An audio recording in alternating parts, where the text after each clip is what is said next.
Excelentíssimo senhor presidente do Supremo Tribunal Federal, Ricardo Lewandowski, excelentíssimo senhor presidente do Senado Federal, Renan Calheiros, senhores senadores, senhoras senadoras, querido amigo e ex-adverso professor Miguel Reale Júnior, demais membros da defesa, senhoras e senhores.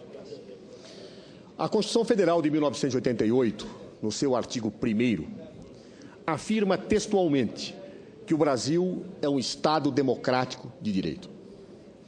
E, ao assim fazê-lo, deixa claro que nós vivemos sob o império da lei, ao mesmo tempo que vivemos sob o império da democracia. Esta mesma Constituição, não por decisão dos próprios constituintes, mas por uma consulta feita por meio de plebiscito ao povo, adotou o sistema presidencialista de governo. Ao assim fazer, adotou a matriz da Constituição norte-americana, onde o chefe de Estado e o chefe de governo estão reunidos numa única pessoa. E exatamente por isto, ao contrário do que efetivamente acontece nos regimes parlamentares, um presidente da República não pode ser afastado por razões puramente políticas. Ele não pode ser afastado, ao contrário do que nos quer fazer crer a acusação, pelo conjunto da obra. Quem afasta um presidente pelo conjunto da obra é o povo nas eleições. No presidencialismo, é necessário que existam pressupostos jurídicos, somados a uma avaliação política, para que um presidente da República possa ser afastado. Essa é a matriz da Constituição norte-americana de 1787. Se formos a ela, veremos que um presidente da República, lá nos Estados Unidos da América, só pode ser afastado no caso, diz a Constituição, de high crimes. Crimes, traduzindo-se, gravíssimos. A Constituição brasileira adota o mesmo pressuposto. Diz que um presidente da República só pode ser afastado nos casos em que há um atentado à Constituição, em que há um ato presidencial que atente contra a Constituição. Ou seja, os nossos high crimes são chamados de crime de responsabilidade. E exigem a demonstração por meio de um processo. Por isso existe um processo. Se fosse um afastamento político, não seria necessário um processo, não seriam necessárias provas. Se fosse um julgamento pelo conjunto da obra, se faria um debate político, não um debate da análise de pressupostos de fato e de direito que são exigidos para um afastamento presidencial. Por isso existe, repito, então, um processo de impeachment, para que se prove as acusações. E eu quero afirmar, em nome da senhora Presidente da República, senhores senadores e senhoras senadoras, que se eu tivesse alguma dúvida de que o que se pretende aqui é um afastamento político, bastaria ouvir o discurso do meu ex-adverso para ter absoluta certeza de que não existe acusações comprovadas nesses autos. Sua Excelência, o professor Miguel Reale Júnior, não analisou nada das provas produzidas nos autos. Fez referências genéricas. E por que o fez? Porque se o fizesse, teria que cair numa situação de demonstrar que todas as provas produzidas, todas, acabam demonstrando a inocência da senhora Presidente da República em relação aos fatos. Por isso, Sua Excelência teve que falar de situações que estão fora do processo.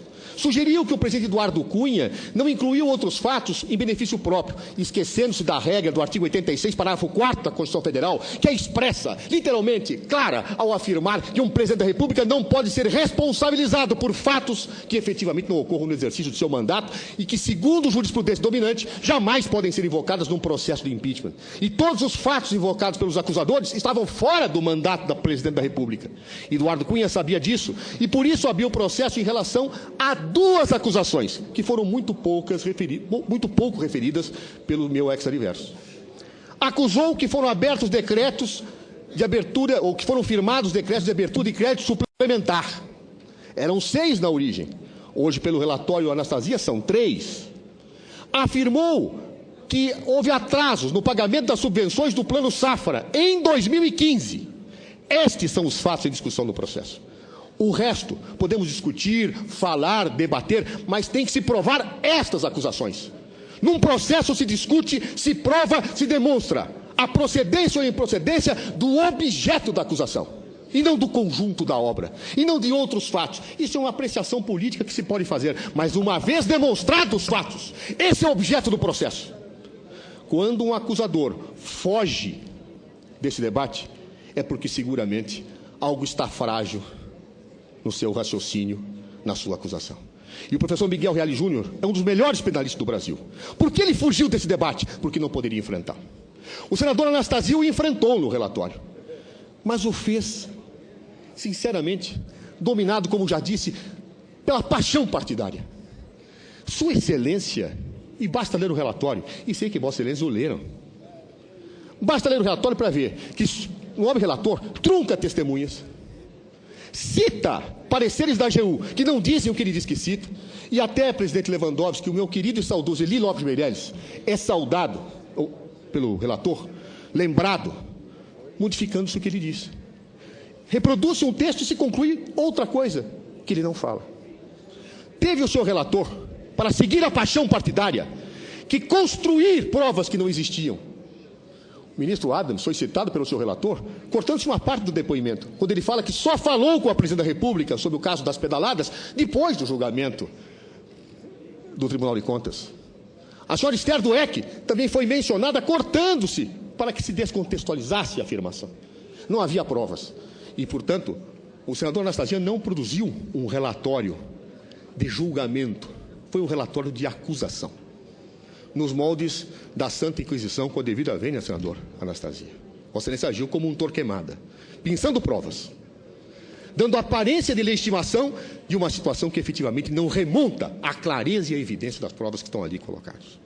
Quem assistiu às sessões da Comissão Especial sabe do que eu estou dizendo. Nenhuma prova foi produzida a aprovar nenhuma das duas acusações. Mas a defesa não teme fugir do debate. Vamos às duas acusações, não ao resto, senhores membros da acusação. O resto nós debatemos nas urnas, nos palanques. Vamos às acusações, que são as razões que são invocadas no presidencialismo para o afastamento da senhora Presidente da República. Primeira acusação: 3 decretos de abertura de crédito suplementar. Qual é a tese? Já que a acusação não expõe, eu exponho. A tese é a seguinte: quando foram abertos esses decretos de crédito suplementar, se aumentou o crédito do orçamento. E, segundo a acusação, não havia base legal para que esses decretos fossem abertos. Por que não havia? Embora o artigo 4º da Lei Orçamentária Anual dissesse que é possível baixar os decretos, esse artigo 4º exigia uma compatibilidade entre os decretos e a meta fiscal. Diz a acusação, não havia esta compatibilidade, porque a meta fiscal, no momento em que os decretos foram baixados, em julho e agosto de 2015, não estava sendo atendida, segundo demonstram os relatórios bimestrais. Ou seja, a meta não estava sendo alcançada. Há 2 equívocos claros, evidentes nesse raciocínio. O primeiro erro: a meta fiscal, de acordo com a Lei de Responsabilidade Fiscal, artigo 4º, é anual. Anual. Os relatórios são feitos para que se tome medidas para que a meta seja assegurada. Os decretos foram baixados, presidente Lewandowski, presidente Renan, em julho e agosto. A meta tinha que ser verificada no final do ano. É o que diz a lei, é textual, é clara, é indiscutível. No entanto, se diz, não, mas naquele momento estava se descumprindo a meta. Como se descumpre uma meta? Como? Se ela é anual, em julho e agosto. Seria ter sido descumprido em dezembro. Seria a mesma coisa que eu dissesse, olha, eu vou economizar, num ano, 120 mil reais, e vou guardar 10 mil reais por mês. Aí, em junho ou julho, eu falo, puxa, eu acumulei menos que 60. Vou ter que, nos próximos meses, tomar medidas para chegar aos 120. Eu não posso dizer que em julho e junho eu descumpri a meta. Eu não posso, porque a meta é anual. O meu 120 é em dezembro que eu tenho que verificar se eu tenho. Eu posso enxugar mais, apertar mais, mas eu não posso efetivamente dizer que eu descumpri a meta. Logo, os decretos não foram baixados no momento em que a meta foi descumprida. Mais que isso, antes que a meta fosse descumprida, o governo encaminhou um projeto de lei para o Congresso Nacional, que mudou as metas antes do seu descumprimento, com o voto da maioria dos senhores senadores e dos senhores deputados. Nunca houve o descumprimento da meta. Não havia no momento em que os decretos foram baixados. No entanto, esse raciocínio é sustentado pela acusação. Mas o que é pior? O que é uma meta fiscal? Meta fiscal é aquela que trata do quanto se gasta. Afirmo, e isso está provado pela perícia, que disse o professor Miguel Reale que é inútil.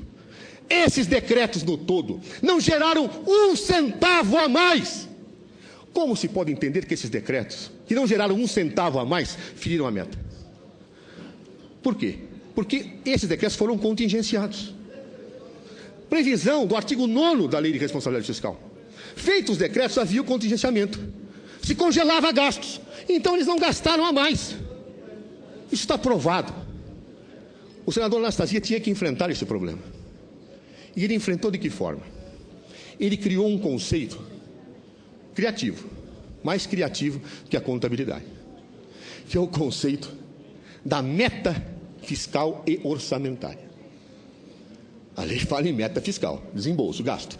Mas o senador Anastasia disse que, olha, a meta tem que ser orçamentária e fiscal. Mesmo que no fiscal não seja atingido, prejudicado, o orçamento tem que ser compatível. Senador Anastasia, todos sabem que um orçamento, ele não tem, por definição, todas as verbas que deve constar nos seus respectivos créditos e débitos. Em relação às receitas, que não sabe, mas há certos créditos que não estão no orçamento. Por exemplo, restos a pagar não estão no orçamento, não podem estar. Outros créditos que a Constituição coloca, que independem de afirmação orçamentária, também não estão. Dentro da lógica que Vossa Excelência desenvolve, da meta orçamentária, o orçamento já aprovado fora da meta. Não tem cabimento. A meta, ela é fiscal, não é orçamentária. Para evitar que o orçamento prejudique a meta fiscal, eu contingencio. Este foi o entendimento que dominou desde a entrada em vigor da Lei de Responsabilidade Fiscal até 2015. Subitamente, o Tribunal de Contas da União disse, não é assim. Tem que haver esta meta orçamentária. Nunca foi assim, todos se assustaram. E as testemunhas todas falaram isso. Muito bem, mudou-se o entendimento. Depois da mudança de entendimento, o governo não baixou mais esses decretos. Mas aí se disse, não, vamos punir para o passado. Como? Vamos punir para o passado. Punir para o passado? Quando a regra era outra? Não deviam ter ignorado o conhecimento da lei. Como? Na pior das hipóteses, existe uma interpretação divergente. A interpretação do Tribunal de Contas da União, depois de 2015, e a de todos os juristas, de todos os técnicos, da AGU, do resto do mundo, antes. Não, mas vamos seguir a opinião do TCU. Essa é a única que vale. O resto não conta. Não conta retroativamente. É correto, senhores? É correto, senhoras senadoras, alguém ser punido por um ato que praticou no momento em que as coisas eram tidas como válidas? É adequado? Eu faço questão de citar, como já citei na comissão, textualmente, uma frase do querido jurista mineiro, Antônio Anastasia. Sua Excelência já escreveu: em um Estado de Direito, são normais e necessárias tanto as alterações nas regras como a atuação dos órgãos de controle público. Mas o ambiente institucional tem de ser capaz de conciliar as mudanças e controles com o valor da segurança jurídica, evitando que pessoas e organizações vivam em permanente risco e instabilidade. Em nosso país, temos falhado quanto a isso. Essa é a opinião da Dona Anastasia, fora desse processo. Que o Tribunal de Contas não poderia ter feito o que fez, punindo retroativamente. Poderia até mudar, mas não afetar a segurança jurídica do passado. Não poderia tê-lo feito. No entanto, cego pela paixão partidária, o relator Anastasia segue esta linha. E diz, não, o Tribunal de Contas não mudou de opinião, não mudou não. É que ele nunca tinha examinado isso antes. E de repente acordou, resolveu examinar, e aí resolveu punir para o passado. Muito que bem, nunca examinou, senador Anastasia. Nas nossas alegações finais está a prova que examinou. Em 2001, no governo Fernando Henrique Cardoso, que baixou decretos exatamente iguais àqueles baixados pela presidenta Dilma Rousseff. Exatamente iguais. O tribunal se refere a eles, dizendo, olha, temos que melhorar o planejamento, e não rejeita as contas.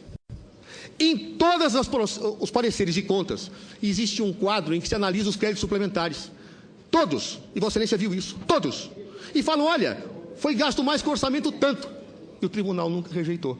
Nunca examinou? Examinou sim, está textual, está aprovado. O problema é que mudou de opinião. Tanto mudou de opinião que antes, nunca, nenhum parlamentar, nem deputado, nem senador, chegou a apresentar um projeto de decreto legislativo para assustar esses decretos. Por que não fez? Dormiam todos? O tribunal dormia, os senadores dormiam, os deputados dormiam e de repente todos acordaram? Não. acordado em 2015 para punir o passado, o retroativo. Por quê? Por razões eminentemente políticas. Querem afastar a senhora Presidente da República a qualquer preço, mesmo diante daquilo que efetivamente não se afirma e não se coloca no conjunto probatório produzido nos autos. Também quero observar, Vossas Excelências, que na tentativa de demonstrar que os decretos geraram algum gasto, embora entendendo que isso não era necessário, ele até diz, em homenagem à defesa, porque acho que o mero descompasso formal entre o orçamento e a meta já leva a uma barbaridade, a um crime. Descompasso formal, não real. Ele diz, não, mas os decretos implicaram sim em gastos. E junta às páginas 102 do relatório, senador Anastasia, uma tabela dada pela SOF do governo federal. Essa tabela soma todo aquilo que foi remanejado financeiramente pelos decretos. Ele diz, está vendo? Olha o valor. Senador Anastasia, essa tabela, conforme a própria perícia esclareceu, ela não serve para os fins que Vossa Excelência proclama, porque junta situações, inclusive, de anulação de rubricas. Quando eu tenho uma e anulo outra, isso não conta para efeito de acréscimo de crédito. Quando eu tenho operações financeiras, elas também são neutras, não conta. E Vossa Excelência diz isso no relatório, mas usou essa tabela para demonstrar o que efetivamente não cabe. E hoje a tribuna diz, não, mas há efetivamente em alguns momentos, e a própria defesa reconhece, que houve gasto maior. Sim, mas na soma, os decretos não implicaram nenhum centavo a mais. Na soma dos 3 decretos. Portanto, não há como dizer que a meta fiscal foi atingida por esses decretos. Como também não há como dizer que uma mera inadequação formal, que não existia, porque a meta é anual, mas imaginando que existisse uma inadequação formal, seria de uma tal gravidade, uma tal hediondez, que nós teríamos um high crime, aqui configurado com esse crime de responsabilizado. Ou seja, senhores, isto é um pretexto? O mesmo pretexto se coloca no caso das pedaladas, se me permitem dizer.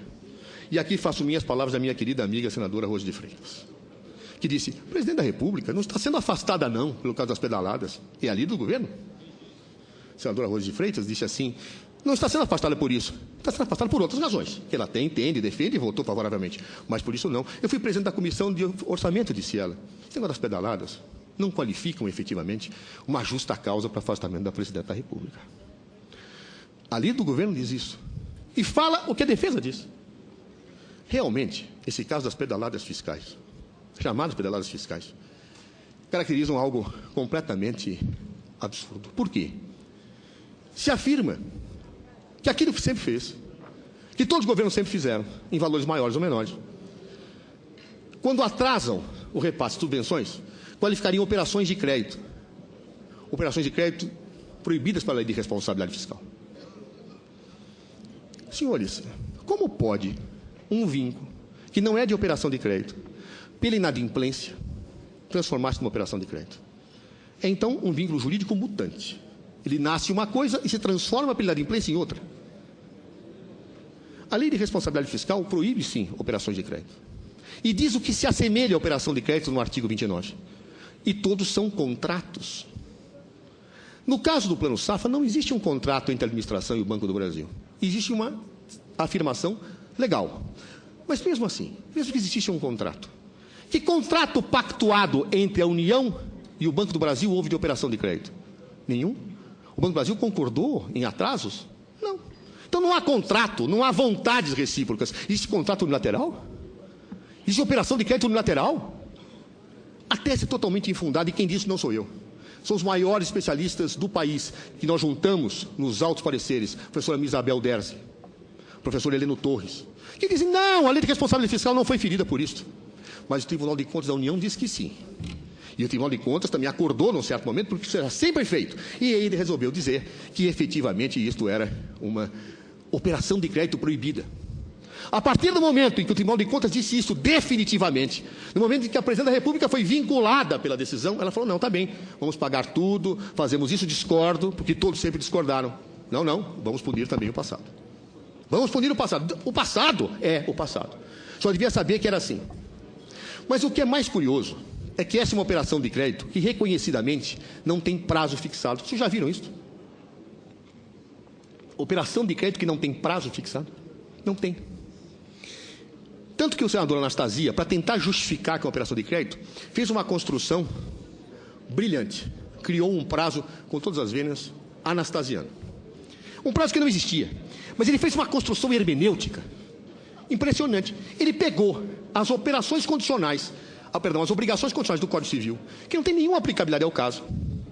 Disse, então, que se aplica esse artigo do Código Civil e pegou decretos e portarias da Presidente da República depois da decisão do Tribunal de Contas para dizer que a Presidenta pressupôs, então, um prazo, que esse prazo era racional e que não era aplicável. Ou seja, ele construiu um prazo retroativo que não foi combinado pelas partes para uma operação de crédito. É fantástico. Eu nunca vi isso. Uma operação de crédito que não é contrato, que não tem prazo e que a posteriori se cria por força de uma situação regulamentatória posterior. Mas aí, mesmo aplicando o seu prazo, o senador Anastasia se viu num problema. Qual era o problema? Ele, ao verificar em 2015, viu que só tinha 4 meses de atraso e que o valor era bem menor do que o apregoado. Então, o que ele fez? Prefeito do discurso político pela paixão partidária, ele disse também que deve fazer parte da acusação todos os valores não pagos do Plano Safra desde 2008, quando a Presidente da República nem era presidente. Uma acusação que nunca havia sido feita antes. E por isso ele pede a mudança da tipificação, dizendo, não, isso é uma emendatio libelli, é só uma adequação. Não, ele inclui uma nova acusação. Ele inclui que a Presidente da República não pagou desde 2008 e tinha que tê-lo pago em 1º de janeiro, porque se passasse 1º de janeiro e fosse pago no dia 2, já teria cometido crime de responsabilidade. E os outros não cometeram. É só a Presidente Dilma Rousseff. Nem no primeiro mandato, é no segundo. É claro que isto é uma mutatio libelli, uma alteração do libelo, com a inclusão de uma nova acusação que trará nulidade a esta decisão de pronúncia hoje, se for confirmada.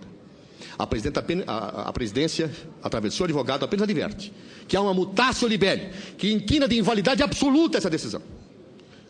Apenas arguo isso para conhecimento de vossas excelências. Mas bem, se assim é, e não há ilegalidade nos 2 casos, há que se dizer, nas pedaladas fiscais, não há nem ato. Até hoje a acusação não se definiu se é ato omissivo ou comissivo, joga duplo, o que no direito penal não se admite. Dizem que há ato comissivo, porque a Presidenta participou de reuniões, porque o Arno Agostinho, que nem em 2015 era secretário do Tesouro, conversava com ela, mas não sabe dizer qual a reunião nem onde, porque não houve. Quem, por lei, tem que cuidar, quem tem que cuidar do Plano Safra, não é a Presidente da República, é o Ministro da Fazenda. Por isso essas questões não chegavam à Presidência da República. Essas questões não chegavam à senhora Presidente. Não era quem decidiu atrase 4 meses, não. Isso é de gestão do Ministério da Fazenda e outros ministérios. Onde está o ato da senhora Presidente da República? A senadora Anastasia tenta salvar e fala, não, é ato omissivo, ela se omitiu. Mas omitiu em relação a que dever? Porque ela tem o dever de governar o país. Ah, é? Então, qualquer coisa que ocorra no país em relação a direito financeiro, como disse a senadora Anastasia, o presidente tem que ser imputado? Cuidado, chefes de poderes. Cuidado, presidente Lewandowski, cuidado, presidente Renan, cuidado, governadores, cuidado, prefeitos, porque qualquer coisa que o ordenador de despesa fizer lá embaixo, o senhor pode tomar impeachment. Essa é a tese da senadora Anastasia, que o presidente é responsável por todas as regras de direito financeiro. Como assim? Ele é responsável por aquilo que a lei lhe imputa. E aí dá um exemplo. Não, é omissivo. Fala da mãe que deixa um filho morrer de fome. Diz, olha, a mãe pode matar um filho por omissão, é só não dar alimento a ele. Bom exemplo, senadora Anastasia. Até porque esta mãe pode não ter a guarda da criança. Esta mãe pode ter deixado um filho numa creche. E se isso acontecer, ela é a responsável? Se é o pai que não alimenta porque ela não tinha a guarda, é ela que é a responsável? Se ela deixa numa creche e a creche não alimenta, é ela que é a responsável? Essa é a tese de Vossa Excelência com a Presidente da República. A guarda dessa questão não estava com a Presidenta, estava com o Ministério da Fazenda. E mesmo que ilegalmente fosse firmado qualquer situação, a criança que morreu de fome não teve, segundo prova dos autos, da perícia e de tudo, qualquer intervenção possível e factível da Presidente da República. Não há nenhuma prova efetiva de que a senhora Presidente da República teve ciência disso.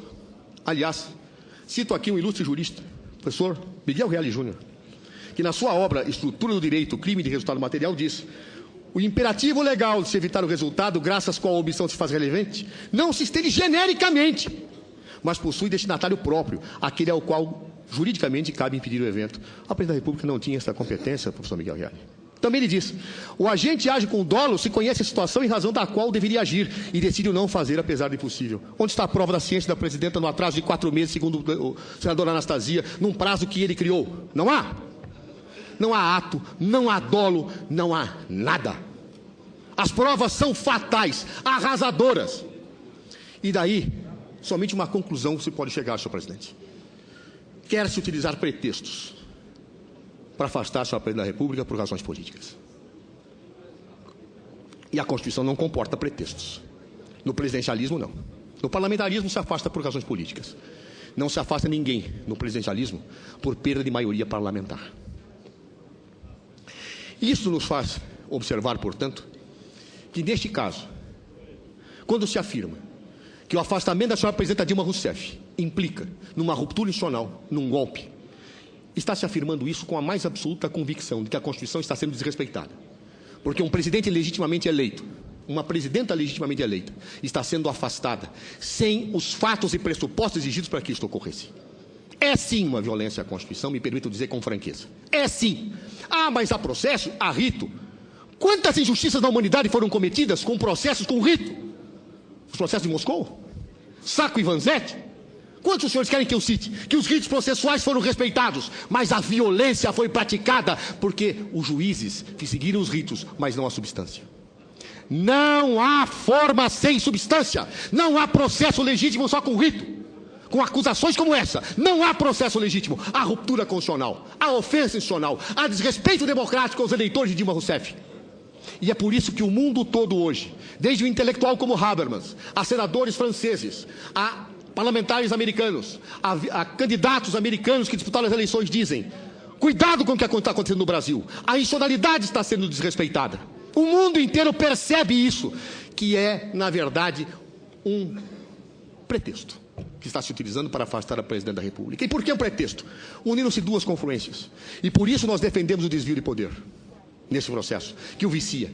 Uniram-se aqueles que não gostaram do resultado das eleições de 2014 e que desde o instante seguinte pediam recontagem de votos, faziam o possível para que não se pudesse legitimar o mandato só presidente da República, com aqueles que ficaram incomodados com a liberdade e com a autonomia que a senhora presidente da República dava à Lava Jato.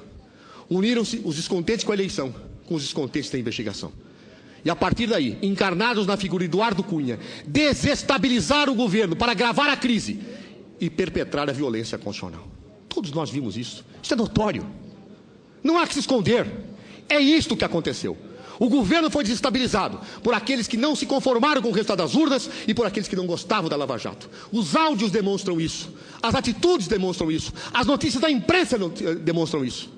E querem o senhor dizer então que nós estamos diante de um processo legítimo de afastamento do senhor presidente da República?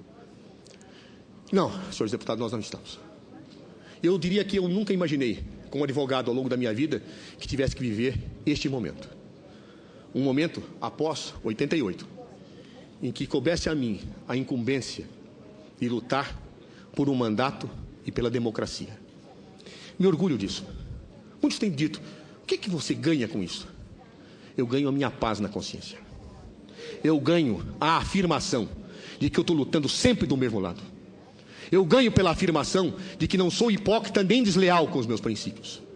Eu ganho pela afirmação que traições e deslealdades não competem àqueles que efetivamente lutam por causas. Não penso em carreira, nem penso efetivamente em nada que não seja a defesa de princípios que eu sempre defendi. A democracia, o Estado de Direito, o respeito ao povo brasileiro. É por isso, e é isso que me move. Até porque, amanhã ou depois, quando a história virar esta página e alguém, seja algum dos meus filhos, algum dos meus netos me perguntar: onde você estava naquele momento? Eu direi: eu era advogado. E eles dirão: por que você advogava? E eu mostrarei: eu defendia a democracia e a soberania popular. E eles dirão para mim: bom, pai ou avô, se assim, você estava do lado certo da história. Eu gostaria que todos os senhores senadores e senadoras que juraram nessa tribuna o respeito à Constituição, de fato a respeitassem. E neste caso, a única forma de respeito possível e factível é a absolvição de uma presidenta da República injustamente acusada nesses autos, que poderá ser condenada sem provas, perpetrando-se uma violência contra o Estado Democrático de Direito, contra a democracia e contra o valor maior da justiça. Que se vote pela justiça. É o que manda a Constituição, é que manda os princípios que devem nos reger. Muito obrigado.